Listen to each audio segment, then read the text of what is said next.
Hello students, I hope you all are doing well. So students, आज हम BSOG 171 की unit 1 को discuss करेंगे, सिविलाइजेशन एंड कल्चर। इसमें हम 5 टॉपिक कवर करेंगे। सबसे first introduction, second approach to the study of Indian civilisation.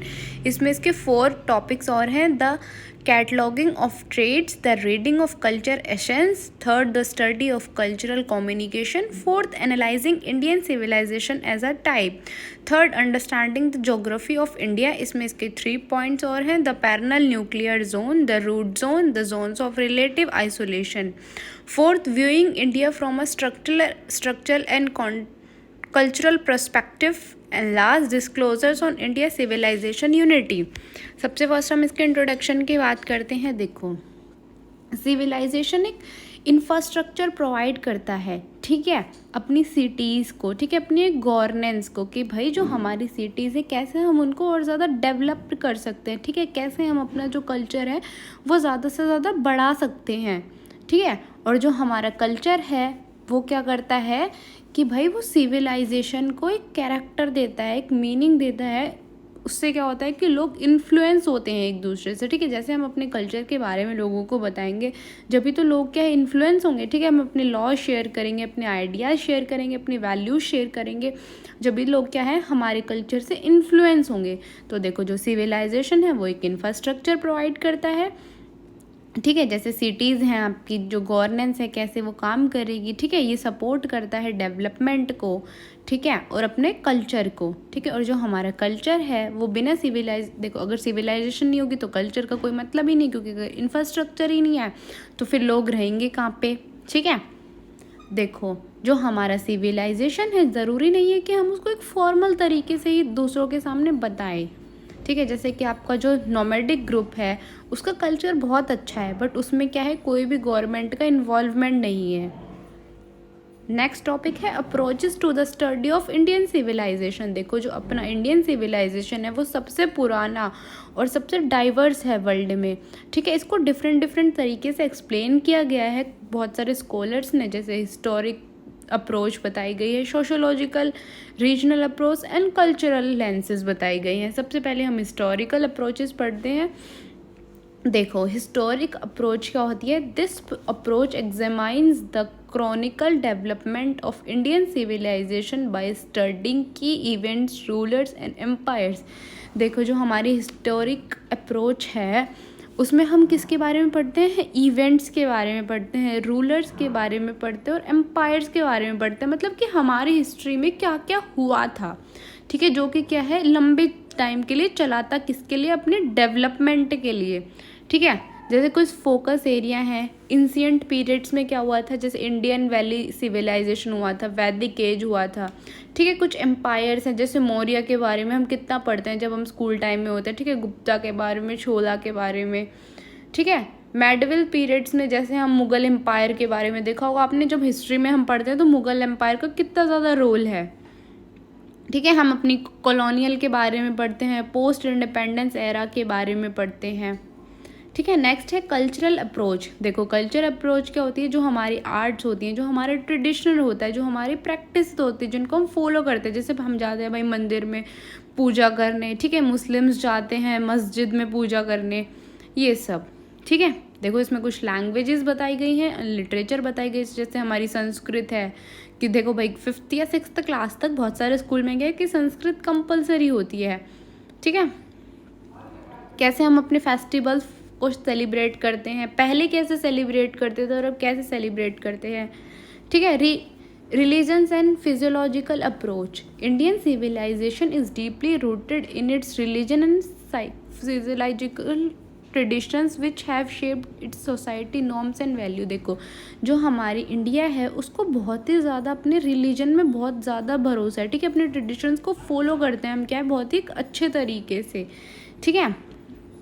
जैसे बहुत सारे रीजन्स बताए गए, जैसे हिंदुज़म होता है, बुद्धिज़्म होता है, जैनिज़्म, सिखिज़म, इस्लाम, ठीक है। जैसे फिजियोलॉजिकल स्कूल्स होते हैं, वेदांता होते हैं, नव्या होती है, बुद्धिस्ट फिजियोलॉजिकल होती हैं, ठीक है। कुछ प्रिलिज्म सेंटर्स होते हैं, जैसे भगवत गीता होती है, कि आप भाई भगवत गीता ज़्यादातर सब लोगों ने पढ़ी होती है, महाभारत होती है वो सब लोगों ने देखी होती है, पढ़ी होती है, ठीक है। नेक्स्ट है psychological approach. This approach study the social structure and institution that characterise India civilisation. भाई इसमें हम क्या करते हैं, सोशल स्ट्रक्चर के बारे में पढ़ते हैं, अपने इंस्टीट्यूशन के बारे में पढ़ते हैं, जो क्या है इंडिया को एक स्ट्रक्चर, एक कैरेक्टरिस्टिक जिसके डिस्क्राइब करता है। जैसे कास्ट सिस्टम के बारे में पढ़ते हैं। आपने देखा होगा कि पहले क्या होता था कि भाई हम ब्लैक और वाइट में भी फ़र्क करते थे, ठीक है, जेंडर में भी हम फ़र्क करते थे। अब क्या है, हम धीरे धीरे क्या कर रहे हैं, अपने आप को डेवलप कर रहे हैं। नेक्स्ट टॉपिक है द कैटलॉजिंग ऑफ ट्रेड्स। देखो इसमें हम क्या पढ़ते हैं, ये जो अप्रोच होती है इसमें हम स्टडी करते हैं किसके बारे में, कैरेक्टरिस्टिक्स, बिहेवियर और एलिमेंट्स के बारे में, जो कि एक सोसाइटी को डिस्क्राइब करता है, ठीक है, उसको डिफाइन करता है। अब इसके हम कुछ की एलिमेंट्स पढ़ते हैं। जैसे फर्स्ट है मटेरियल ट्रेड्स। देखो ये हमारी जो टेक्नोलॉजी है, ठीक है, कि कैसे हम अपनी टेक्नोलॉजी को ज़्यादा से ज़्यादा क्या कर सकते हैं और ज़्यादा मॉडर्न कर सकते हैं। जैसे पहले क्या होता था कि हम पेपर और पेन को यूज़ करते थे, अब क्या है हम धीरे धीरे अपने आप को डेवलप करने लगे हैं। तो ठीक है, इसका एग्जांपल है tools, weapons and technology. Second है सोशल ट्रेड।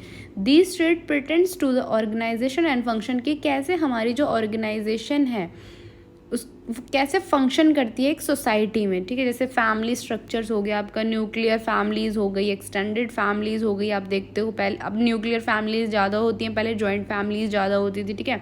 हमारी जो गवर्नेंस है वो कैसी है, हमारा पॉलिटिकल सिस्टम कैसा है, हमारा एजुकेशन क्या है, हमारी नॉलेज क्या है, ठीक है।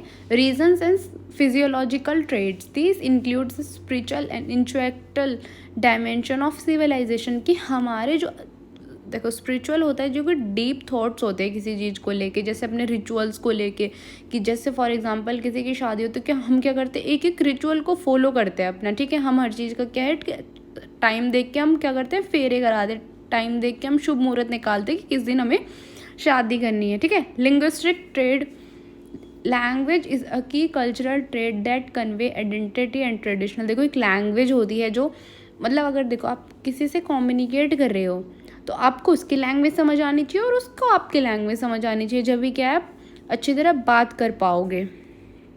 नेक्स्ट टॉपिक है the reading of cultural essence. The reading of cultural essence involve identifying and understanding the core elements, principle and values that define a culture. देखो कल्चरल एसेंस होता है कि जब हम एक किसी भी चीज़ को आइडेंटिफाई या फिर अंडरस्टैंड करें, उसके एलिमेंट्स को, उसके प्रिंसिपल को और उसकी वैल्यूज़ को, जो क्या है उस कल्चर को आइडेंटिफाई करता है।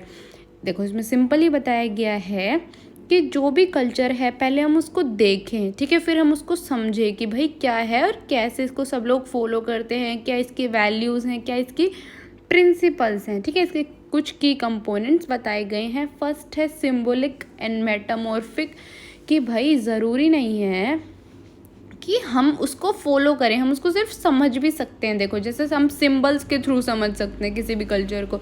अगर भगवान जी की मूर्ति बाहर बनी है मंदिर की तो ऑफकोर्स वो मंदिर है, ठीक है। जैसे डिफरेंट होता है, जैसे चर्च के बाहर वो प्लस का साइन बना होता है तो हम समझ आते हैं हाँ जी ये क्या है, चर्च है। देखो जैसे लोटस है वो प्योरिटी को शो करता है कि हाँ भाई लोटस जो है वो बहुत ही प्योर है। रिचुअल्स एंड प्रैक्टिसेस जैसे योगा है, मेडिटेशन है, वो हम किस लिए करते हैं, अपनी सेल्फ के लिए, कि भाई हम अपने मन को शांत रख सके, ठीक है, एक पीस ला सके अपने माइंड में। नेक्स्ट टॉपिक है the study of cultural communication. देखो cultural communication refer to how people convey and interpret message within and across the culture, की कैसे हम लोगों को कन्वे कर सकते हैं, ठीक है, कैसे हम उन तक मैसेज पहुंचा सकते हैं अपने कल्चर से रिलेटेड, ठीक है। ये वर्बली भी हो सकता है, नॉन वर्बली भी, सिम्बॉलिक भी, ठीक है। डिफरेंट वेज में क्या है हम उनको बता सकते हैं। सबसे पहले है वर्बल वे, कि भाई हम उनको बोल के समझा सकते हैं कि जी हमारा कल्चर ऐसा है, हमारे कल्चर में ये होता है वो होता है, हम अच्छी अच्छी बातें बता सकते हैं अपने कल्चर को लेके। नॉन वर्बल कम्युनिकेशन होता है, जैसे हम अपने गेस्चर से समझा सकते हैं, फेशियल एक्सप्रेशन से, बॉडी लैंग्वेज से, आई कांटेक्ट से समझा सकते हैं, ठीक है।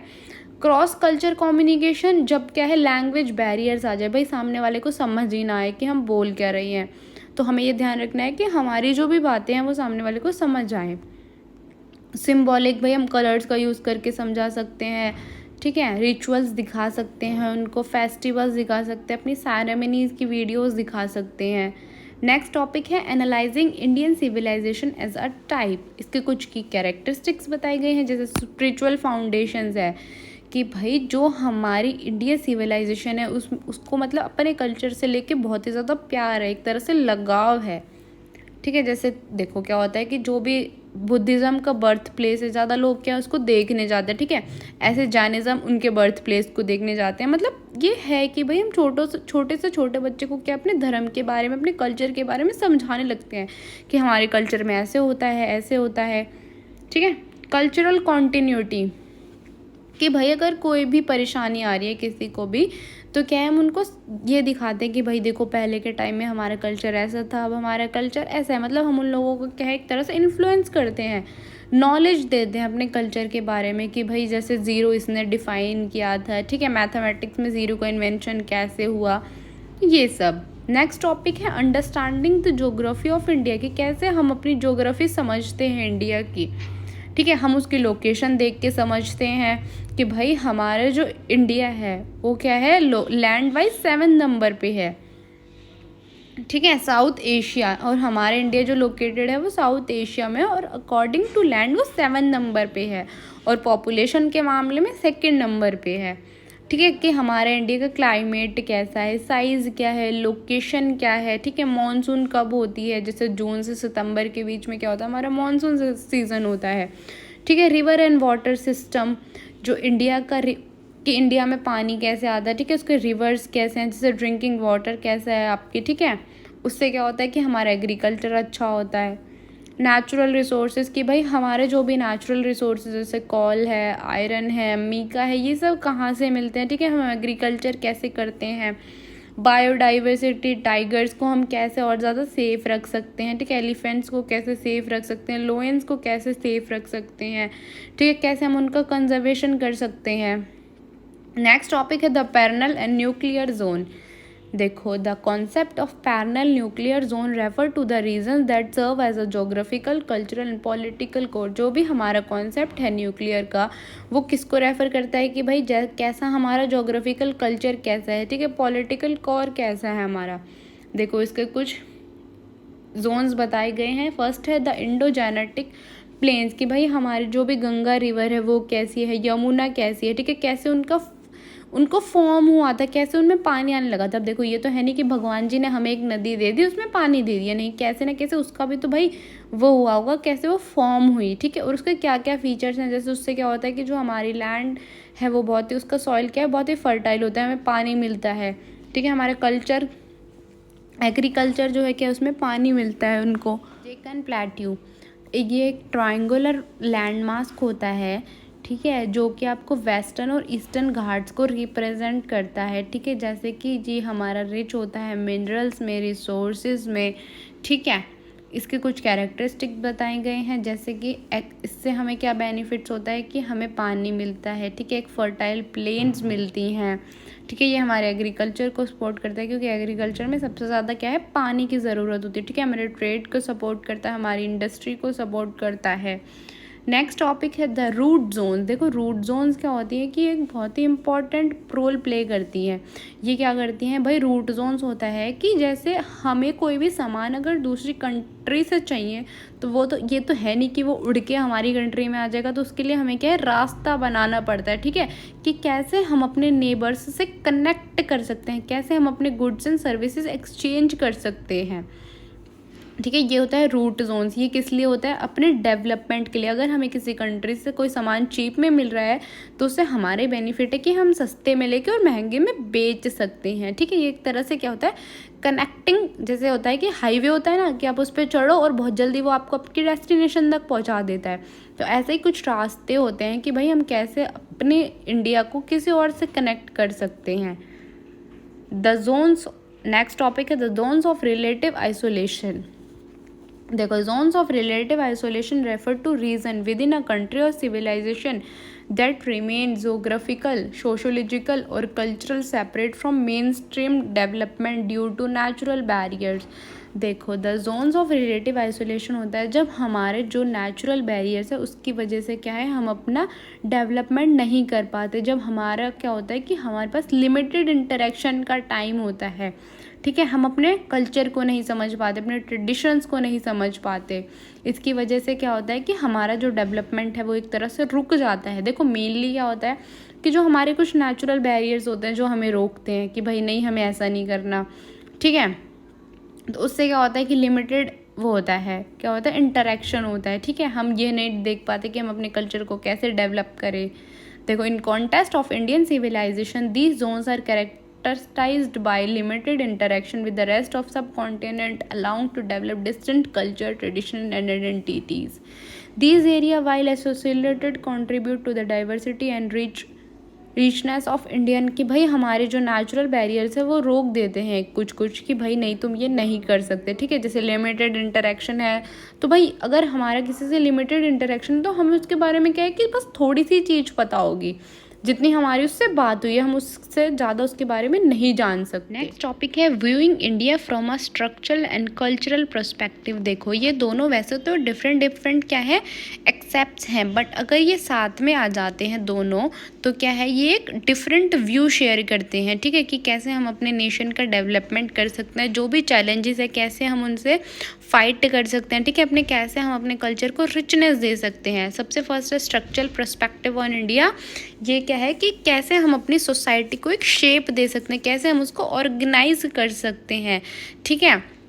ये फोकस करता है कि जो भी हमारा इंडिया है कैसे वो मैक्रो लेवल पे भी एक अच्छा डेवलपमेंट कर सकता है, ठीक है। कल्चरल पर्सपेक्टिव ऑफ इंडिया ये फोकस करता है वैल्यूज़ पे, अपनी कल्चर की वैल्यूज़ पे, बिलीव्स पे, प्रैक्टिसेस पे, ठीक है। ये कैसे जो हम और ज़्यादा लोगों को इन्फ्लुएंस कर सकते हैं कि भाई हमारा कल्चर ऐसा है, हमारा कल्चर वैसा है, ठीक है। नेक्स्ट टॉपिक है जो कि हमारा लास्ट टॉपिक है, disclosures on India civilisation unity.